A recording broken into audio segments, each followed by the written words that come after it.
Olá, professor. Obrigado por estar aqui numa mais um episódio, neste caso, para fecharmos a fase europeia, a fase do europeu aqui na Hora do Desporto e na Handballeiria. É um privilégio tê-lo presencialmente, finalmente, e mais uma vez, muito obrigado por estar aqui. Obrigado pelo convite. Para mim também é um privilégio estar aqui, falando de handball. Professor, conte-nos um bocadinho como é que viveu as emoções deste europeu, ou seja, desde o primeiro dia em que chega à Alemanha até ao último dia depois do jogo contra a Holanda. Como é que sentiu como é que foram esses dias? Que intensidade? Não pararam, calculo? Normalmente eu perco sempre 4 quilos, 5 quilos. Desta vez até perdi um bocadinho menos, mas foi porque comi demasiado. Desta vez eu senti que comi mesmo mais. Mas normalmente perde-se bastante peso porque é para além um pouco de ansiedade durante o dia-a-dia, que também existe, mas é sobretudo pelo facto de termos que levantar cedo e deitar tarde e é non-stop. Portanto, é muito. Eu creio que, inclusivamente, devia haver algum ajustamento em algum momento, não quer dizer que seja 2 dias de intervalo ou 3 dias de intervalo em cada jornada, mas pelo menos haver momentos de 2 dias de intervalo, acho que se justificava para que houvesse ali um pequeno respiro para toda a gente. Mas são sempre competições muito intensas e nós começámos a vivê-las muito antes daquilo que vocês veem. Vocês começaram a viver a competição a partir do dia 11, dia 10. Sim, dia 10, dia 11, exato. Mas nós começámos a partir do dia, sei lá, em outubro. Começámos logo a preparar a competição. Sobretudo este jogo, o jogo da República Checa, que foi o jogo da fase preliminar que marcou tudo. Sim. Porque aí havia uma certa indefinição em relação àquilo que poderia acontecer. Nós acabamos por conseguir, mais ou menos em tempo recorde, estruturar um pouco ou reestruturar um pouco o que é o nosso formato defensivo 6-0, contando muito com o compromisso de todos, mas especialmente de alguns atletas que até nem costumam defender muito naquelas posições. Portanto, e nós conseguimos mais ou menos que, com a ajuda de todos, formatar o nosso sistema, ter mais do que um sistema, embora o 5-1 não esteja ainda completamente desenvolvido, mas tivemos mais do que um sistema em alguns momentos, alguma defesa híbrida, também começar a 6-0, depois passar pontualmente a 5-1. Portanto, fizemos tudo isso mais ou menos em tempo recorde e acabou por ser um europeu altamente competitivo para nós e frutuoso. Nós que garantimos logo o main round à segunda jornada da fase de grupos, ou seja, após a vitória contra a República Checa. De todos nós sabemos que esse era o jogo-chave.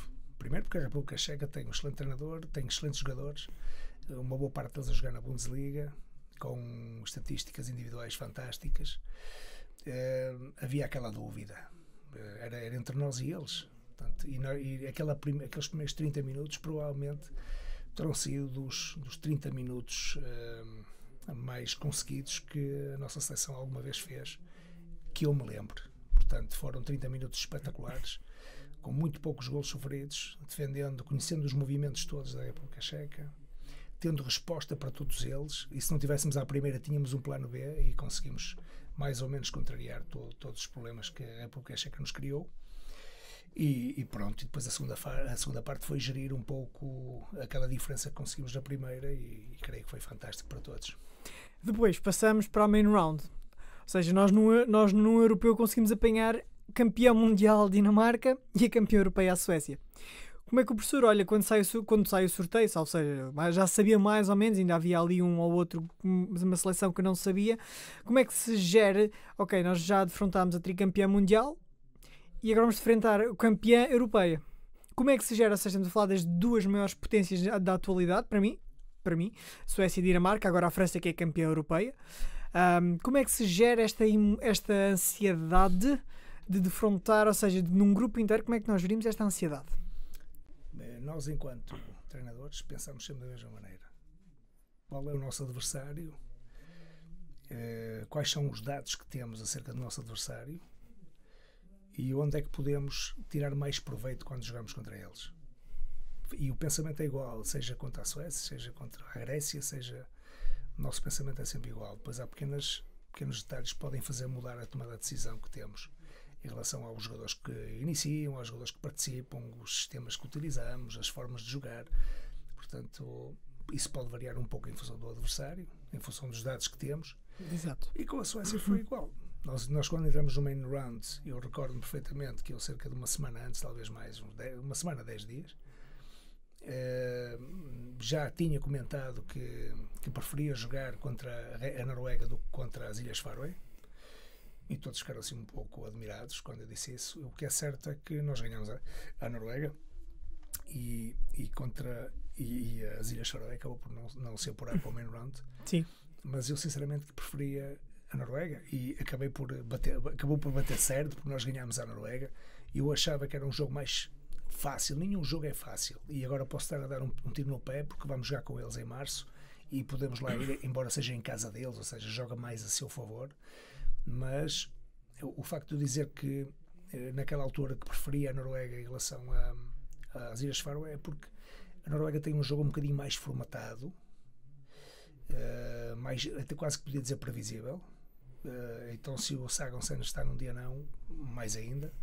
Portanto, acabou por acontecer da forma como nós mais ou menos prevíamos, que era jogar contra uma equipa que tem um modelo de jogo bastante formatado e que nos permitiu depois encontrar as soluções quase sem treinar, porque nós viajamos naquele dia.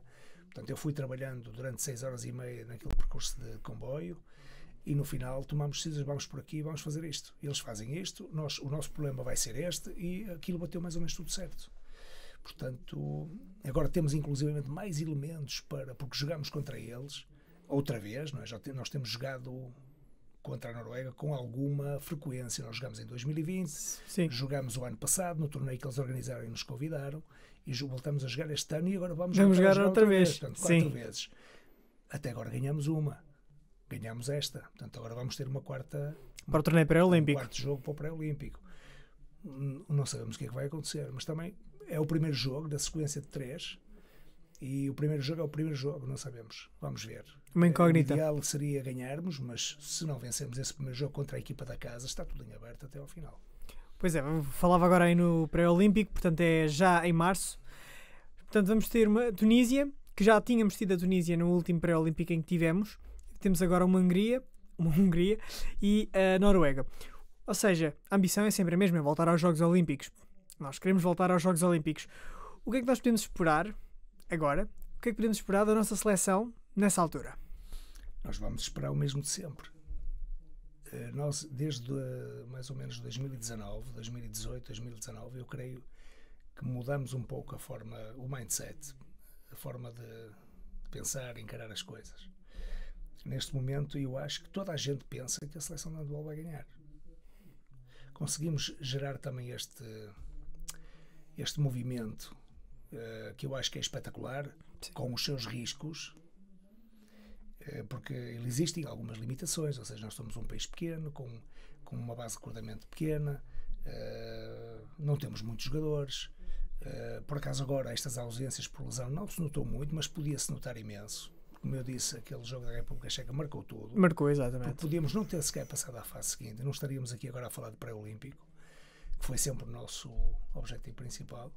Portanto, é o trabalhar sempre todos os dias para manter este ritmo competitivo e nível. Portanto, isto é uma coisa que nos sai do corpo todos os dias e a ver onde é que vamos parar. Eu prefiro gerar este movimento na cabeça das pessoas do que gerar um movimento de perder, aquele movimento que eu sentia em 2016 quando cheguei. Eu sentia que toda a gente ia aos estágios triste, ou seja, não ia, eu creio que todos iam para perder, e neste momento todos vão para ganhar. Podemos perder, mas todos vão para ganhar, todos vão com outra forma de estar na competição. Eu acho que temos que estar assim um pouco na vida. Nós temos derrotas, temos coisas boas que nos acontecem no dia a dia, coisas más, mas isto é tudo movimento, é preciso continuar.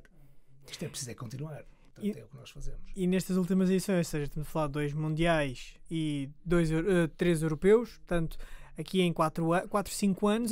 Jogos Olímpicos. E Jogos Olímpicos, exatamente, que Portugal esteve sempre presente. Certo. Portanto, lá está. Há uma diferença e há uma evolução que foi feita ao longo do tempo e que agora, como o professor bem dizia, quando chegava as pessoas pensavam que iam para lá para perder, neste momento não. E eu sinto muito isso, o professor dizia, e sentimos muito, eu e o Alexandre nas live streams, nos pós-jogos e mesmo eu nas antevisões, é que as pessoas diziam, não, Portugal vai ganhar, ou Portugal vai ter esta dificuldade e esta, mas nós vamos sair vitoriosos no final do jogo. E a realidade é que isso acontecia. Portanto, nós sentimos aqui que há uma grande evolução e, desde mais, parabéns e obrigado por esse trabalho que tem desenvolvido ao longo deste tempo na nossa seleção, professor.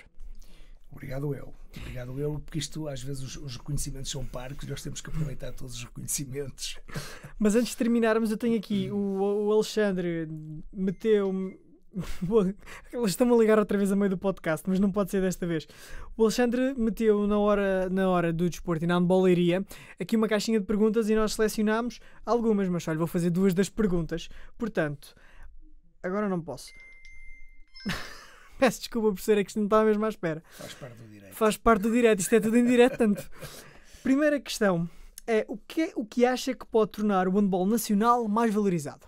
Mais valorizado.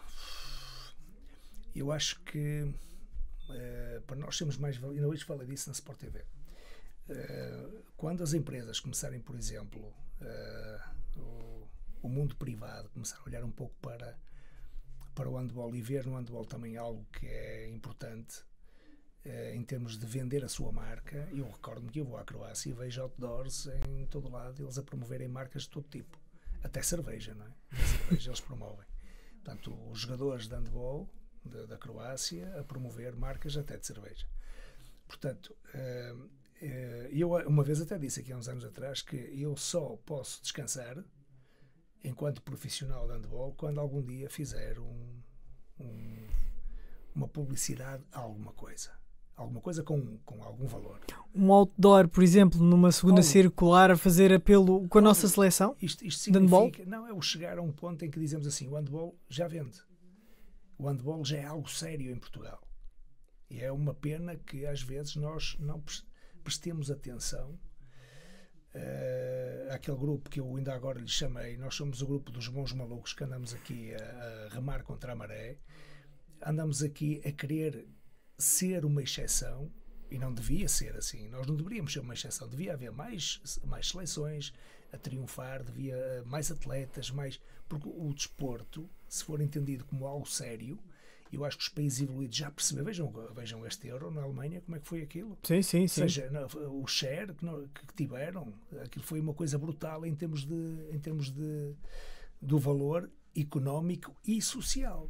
E a Alemanha que este ano, para além do europeu de handball, vai receber um europeu de futebol. Portanto, claro. Eles são muito adeptos do desporto mesmo. Claro. 2 europeus. E desporto cívico. Exatamente. Não se vê ninguém na bancada a insultar ninguém. Não se vê. Portanto, nós temos que evoluir muito em termos culturais para que o desporto seja mesmo considerado algo sério, em que toda a gente participe, em que toda a gente assista e goste de ver o que está a ver. Então, isto é um trabalho de muita gente, é um trabalho de fundo e que demora muito tempo. Portanto, mas isto temos que começar por algum lado, a começar logo pelas escolinhas, a começar logo para valorizar a atividade física, aquilo que eu ando sempre também a dizer. Portanto, isto é um trabalho de fundo mas que acho que merece a pena, porque o valor social que pode ter o desporto e social e económico é um valor que acrescenta muito a um país. Portanto, se nós olharmos mais para o desporto, e neste caso para o handball, com olhos de ver, provavelmente conseguimos rentabilizar e há aquela relação de win-win, eu ganho, tu ganhas. Sim. Portanto, vamos ver se isso algum dia passa a acontecer. Vamos ver. Vamos aqui à última, que é... Espera aí.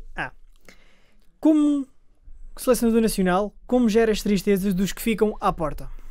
Os que ficam à porta têm que ser sempre bem tratados.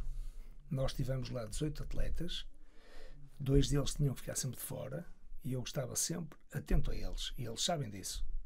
E se disserem o contrário, estão a mentir. Nós organizávamos sempre o treino a pensar, sobretudo naqueles que jogaram menos ou que não jogaram. Porque os outros tinham que descansar e fazer um treino mais suave ou algo. Quando nós começamos a jogar dia sim, dia não, o treino é mais teórico. A preparação, o plano de jogo é mais teórico do que outra coisa. Exato. E depois é recuperar para voltar a jogar. E os que jogaram menos têm que ter um treino mais analítico de 4, 5 atletas. E era isso que nós fazíamos. Preparávamos treino para eles. E isto também é um sinal de respeito e ao mesmo tempo de lhes dizer que nós acreditamos neles e podem ser necessários a qualquer momento para a equipa. E eu acho que às vezes custa interiorizar um pouco, porque eu estou de fora, não jogo, ainda por cima vou treinar e aquele treino mais tal. Bom, mas isto é o que tem que ser feito. Portanto, e nós sempre respeitamos as pessoas que jogam menos ou que estão de fora. Professor, isto foi curtinho, foi mesmo para fecharmos aqui o nosso europeu. Muito obrigado por estar aqui mais uma vez. Sinto-me privilegiado. Esta é a segunda entrevista que eu tenho consigo. E eu lembro-me que na primeira vez, eu tenho que dizer isto, você não sei se lembra, foi o ano passado quando fizemos com o professor Rolando, com o Alexandre e comigo, a primeira vez que entrevistámos, eu disse assim, o Mister, e depois lembro-me perfeitamente. Não é Mister, é professor. Lembro-me perfeitamente disto. Lembro-me perfeitamente disto. Foi a primeira vez que o entrevistei. Eu nunca mais me esqueci. Ainda hoje estava a falar com o André Teixeira, mando-lhe um grande abraço.